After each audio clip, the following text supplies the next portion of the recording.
Shalom. First and foremost, I want to start off by giving all praises, honor, and glory to Yahweh, Bahashem, Yahushai, Bahashem, Ruchakwadash.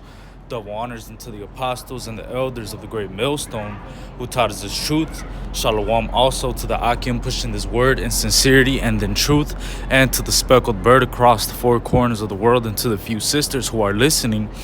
To you I say Shalom. Lord willing, this will be an edifying lesson. I'm the brother Kadash here from the GMS Chicago camp, coming back at you with another lesson. And as you can see, the title of the lesson is titled, What Attitude Are You Bringing Around the Brothers? And this is just something that I've been meditating on, man, just thinking about. Because when you're around the brothers, especially when you become part of the camp, we affect each other in more ways than one, man. We affect each other, in very positive ways, but the attitude that you bring and the type of energy that you bring to camp could also affect, the body in a negative way, man. And that's why, just meditating on this topic and on this title, what kind of attitude are you bringing around the brothers, man? Because it says right here, I'm going to get the definition for attitude, and Lord willing, a couple scriptures, and, Lord willing, this be an edifying lesson. So let's read the definition of attitude and let's get this lesson started. It says, attitude, a settled way of thinking or feeling about someone or something, typically one that is reflected in a person's behavior. And depending on the type of attitude that you have towards this work and towards this ministry, man, that's gonna ultimately translate in the behavior that you're displaying around the brothers, around the body, right?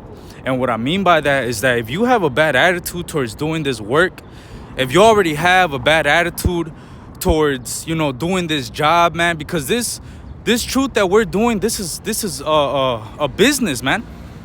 This is our first line of business, man. This is our profession right here, man. Look, when a guy hates his job, right? When a guy hates a job, right? Well, I've had jobs that I've hated before, right? We've all had a job that we hated before. When you hate a job, man, you just gotta have a bad attitude. You're on your way to work. It's like, man, I don't even want to fucking be there, man. Sometimes you show up late on purpose, man. Sometimes you show up. You're doing a bogus ass job on purpose because you fucking hate the job. Your attitude is just terrible at work, man. You're lowering the morale at work because you just have a bad attitude. Well, guess what, man? That same energy, that same well, how do I say it? That same similitude could be put in the truth, man. The attitude the attitude that you bring to the ministry and to the body is gonna ultimately translate in your behavior, which is gonna affect brothers, man. You see, that's why it's very important to know what kind of attitude you're bringing around the brothers. Now, another definition that I wanted to get before we start, getting the scriptures, right, is morale, because the attitude that you bring could either lower the morale or it could increase the morale, which what we want to do is increase the morale, man. We want to provoke each other unto good works. We want to what? We want to have more enthusiasm, man. We want to build the morale. We want exhort brothers, man. And we do that by what? By the type of attitude and the type of energy that we bring to the ministry, man. You see? It says right here, morale, it says the confidence, enthusiasm, or discipline of a person or group at a particular time. And right now at this particular time, man, we need, high morale more than ever. Push each other to what? To do this work, to push harder, man. To bring, a good attitude around the brothers, man. And that good attitude, first and foremost, comes from you, man. You see? You got to examine yourself and make sure that you're in the faith, man. That you're doing what's necessary so that your attitude either increases the morale of brothers, and we're all doing this work with a good enthusiasm, man. You got to do this work with enthusiasm, man. It says be fervent. Matter of fact, the first scripture I'm going to start off with, it talks about how you have to be fervent in business. This is Romans 12:11. It says, not slothful in business, fervent in spirit. Meaning you're on fire for this, man. When you're fervent in spirit for something, that means you're hot for it, man. Fervent means to be on fire, right? So ultimately, you're going to be on fire for this. And when you're on fire for something, man, that affects the people around you, man. They're going to notice that. They're going to be like, damn, that brother's on fire, bro. Damn, let me get on point, man. Let me get on fire. Let me do something that's going to provoke brothers unto good works, man. But when you got, a bad attitude, you're just always in a low spirit, and you're never stirring up the gift. You're ultimately just always in a low, depressing ass spirit, man. Brothers are trying to comfort you, but, it's not helping him. And it's just, look, man, the attitude that you bring and the attitude that you carry with everything and anything is important, especially in this truth, man. You don't want to be, that brother that's in that woe is me spirit all the time. And, look, man, that's some weak ass shit first and foremost. I'm going to just say that right now, man. Not to say it as in like, you're weak as fuck. No, I'm not trying to say that, man. I'm saying as that spirit of being, woe is me, and man, you just don't understand what I'm going through, and you're just letting your problems get the best of you, which in turn is giving you a bad attitude. Look, man, you're letting this shit get the best of you, man. The scriptures talk about, beloved, thinking not strange concerning the fiery trial, which is to try you. This truth is supposed to try you. It's gonna, some strange things are gonna happen unto you, man. But regardless of what happens, you should still have a good heart towards the Lord. The scriptures say, whether a man be rich or poor, if he have a good heart towards the Lord, he shall at all times rejoice with a cheerful countenance, man. So if you have a good heart towards the Lord, right, then guess what, man? You're going to be rejoicing at the fact that these things are happening. You're going to rejoice ever more. Hey, a lot of the reason why some guys, they have this bad attitude, why they have low morale, why their self-esteem is low, and why ultimately they get tired of doing this, and why they have a bad attitude towards the ministry and the work, is because they're not reading, man. How are you gonna, the scriptures talk about you got to stir up the gift. How are you gonna be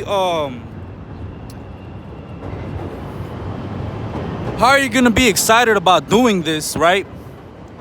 How are you going to be, having that enthusiasm and that morale and a good attitude towards this when you're not even reading, man? You got to read.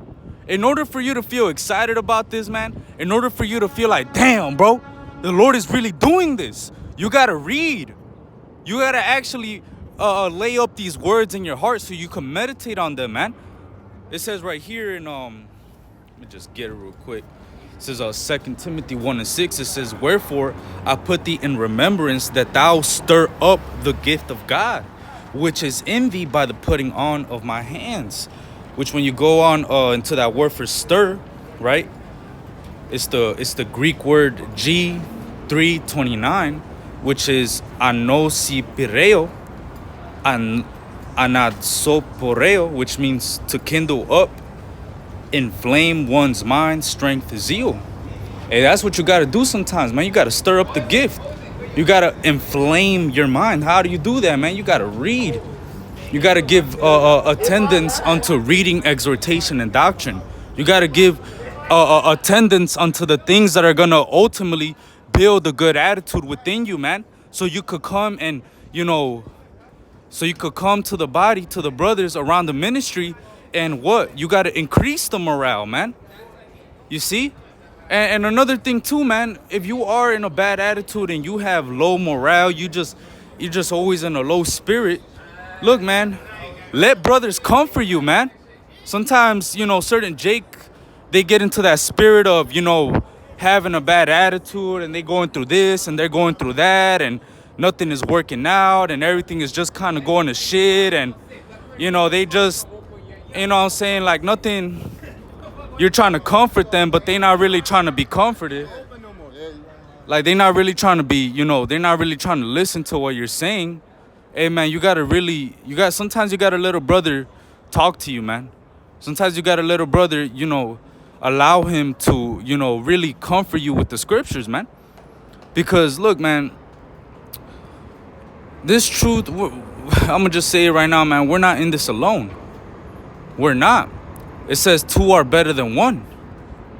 So you got to realize that, hey, man, you might feel as if the situation you're going through, no one is going to understand. You might feel like,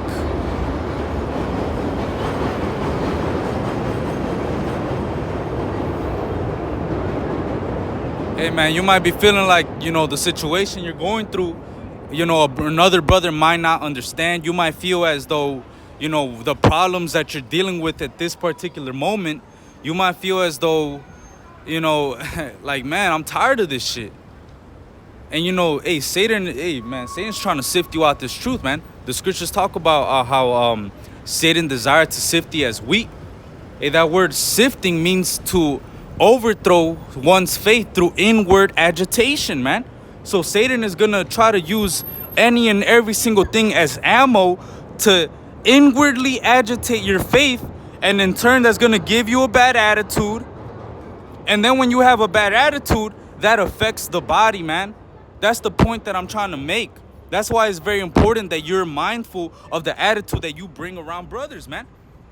That's why you got to stir up the gift. You got to inflame your mind, man. You got to put yourself in the, you got to, sometimes, you're trying to hop into the spirit, man. Sometimes you don't feel it, right? But when you don't feel the spirit, you're trying to think of a lesson or something like that. Well, sometimes you just got to stir up the gift, man. You got to inflame your mind. You got to watch a lesson. So wait for the inspiration to hit you. You got to read. Wait for the inspiration to hit you. Hey, you know what I'm saying? Watch an exhortation video. Watch something, man. Stir up the gift.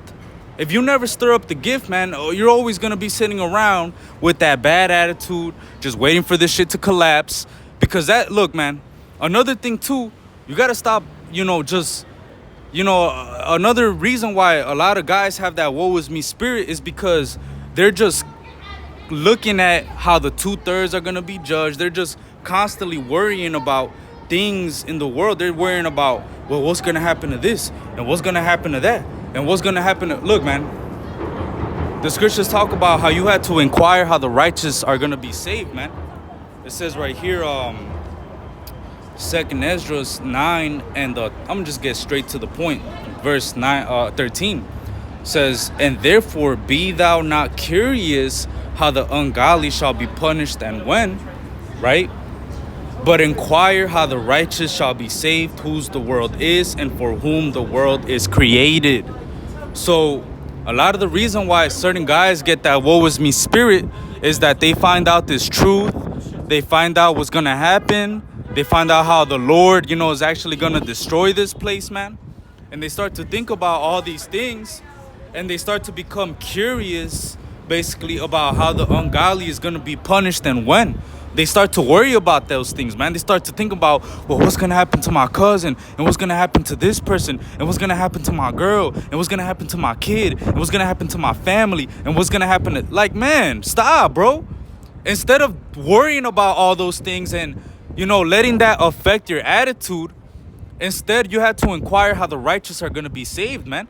When you do that, the scriptures actually inform you how the righteous are going to be saved, man. And this is a comfort.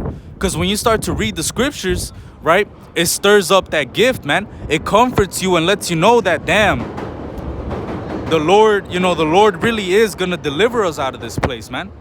The Lord really is going to come through. And you only get that comfort by actually reading, man. You see? And it's very important that we know these things because, look, man, you might be having a bad attitude because of what you're going through. But think about it like this.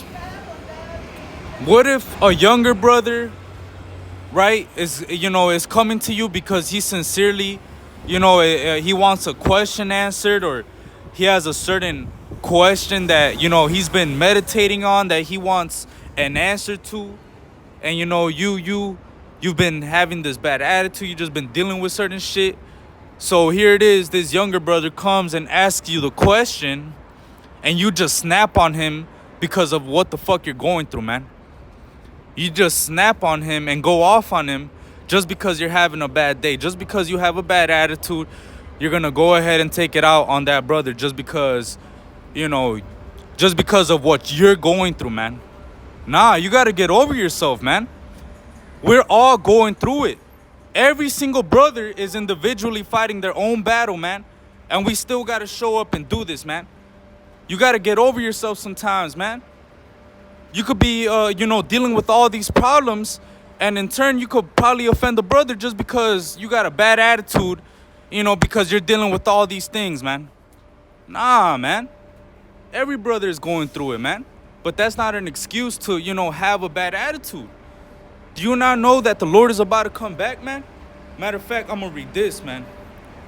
It says right here, Sirach 26:4, it says, whether a man be rich or poor, if he have a good heart toward the Lord, he shall at all times rejoice with a cheerful countenance.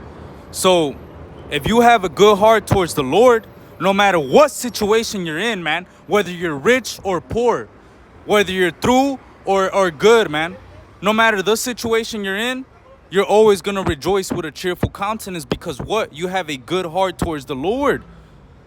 Look, man, in order to have a good heart towards the Lord, you really got to put your all into this, man. It says, for it was in your mind to go astray from God, so be in return seeking 10 times more. So that's what you got to do, man. You got to go and seek the Lord 10 times more. You got to go ahead and do that, man. That's what's ultimately going to help you change that bad attitude around. When you start doing this half-assed, you got 1 foot in the truth, 1 foot in the world. You're kind of half-assing this. You're not really in this, but you're in this, but you're not really, your heart really isn't in it, right?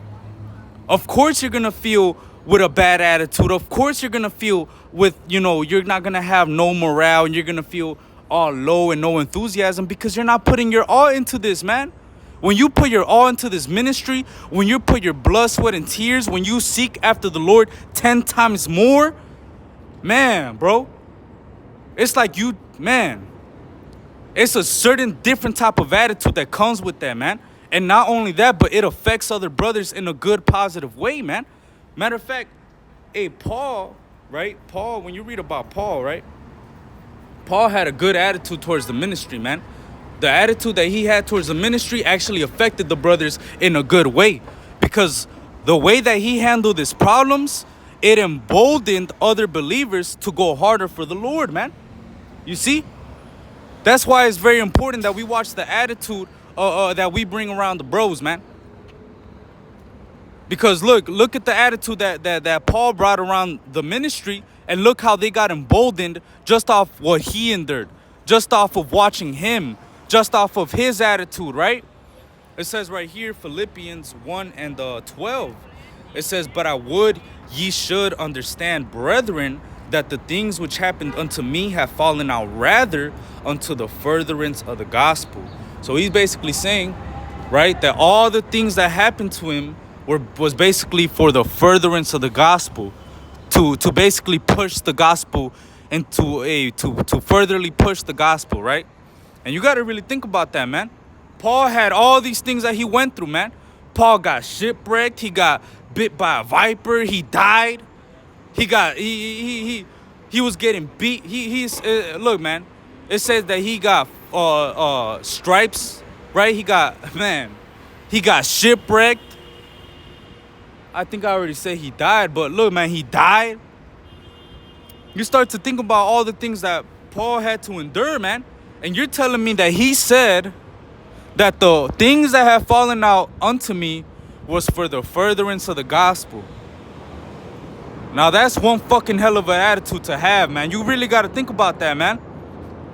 After all these things that you're going through, I mean, like I'm talking about, you've gone through shipwreck, you got beat, you got stripes, you went through this, through that, you're going through all these different problems, and you're saying that these things, this really happened to me to further the gospel. Damn, bro, you gotta imagine, like, damn, bro, that's mighty, bro. You gotta imagine how that could inspire a brother, man. Like, damn, what? Bro, did you hear what Paul went through? Yeah, and he's still out there on the line, bro. He's still teaching. Man, what? Nah, bro, we gotta go out there with him. You see, like, hey, man, the attitude that you bring around the brothers is very important, man. It could either make or break the morale. It could either lower or increase the morale. And that's important now more than ever, man, because we're at the end.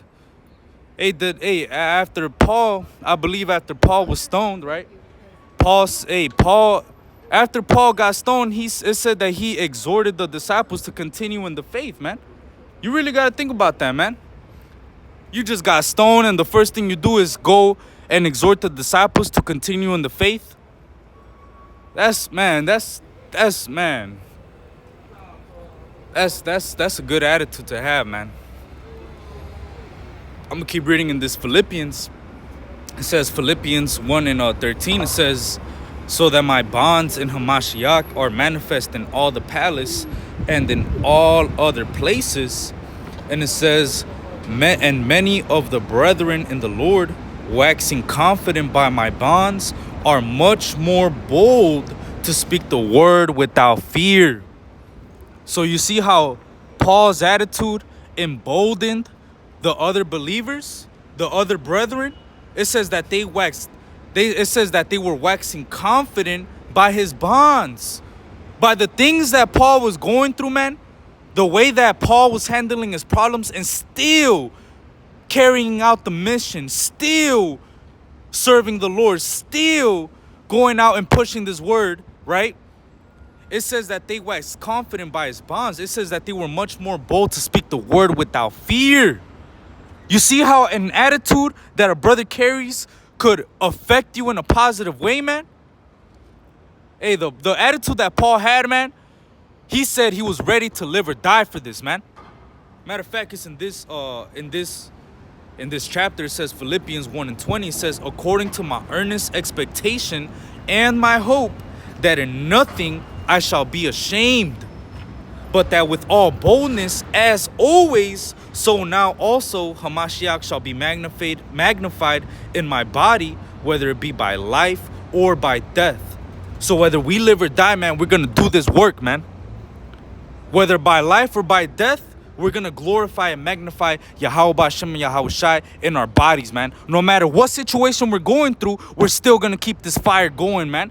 We could be in our lowest to our last dollar, man. 30 cents, 33 cents in our bank account. Well, guess what? I'ma still put these lessons up, man. I'ma still have a good attitude towards this, man. To inspire the brothers, man. Hey, you gotta really think about this.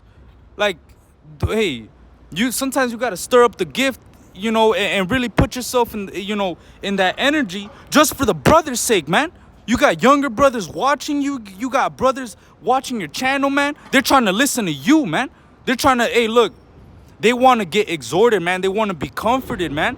How are they going to be comforted when they're watching you deal with your problems and you're ready to give up, man? You just have a bad attitude. You're just in that woe is me spirit. How are you going to inspire anybody with that spirit, man? How are brothers gonna wax confident by your bonds when you can't even deal with the problems that you're going through, man? Don't you want brothers to be much more bold to speak the word without fear? Well, that comes with the attitude that you bring with, man. That's why it's very, very important, you know, that we're mindful of the energy that we bring to the body, man. So with that, you know, Lord willing, this was an edifying lesson. I want to give all praises, honor, and glory to Yahweh, Bahashem, Yahweh Shai, Bahashem, Ruchakudash. Double honors unto the apostles and the elders of the great millstone who taught us this truth. Shalom and Abba Ba.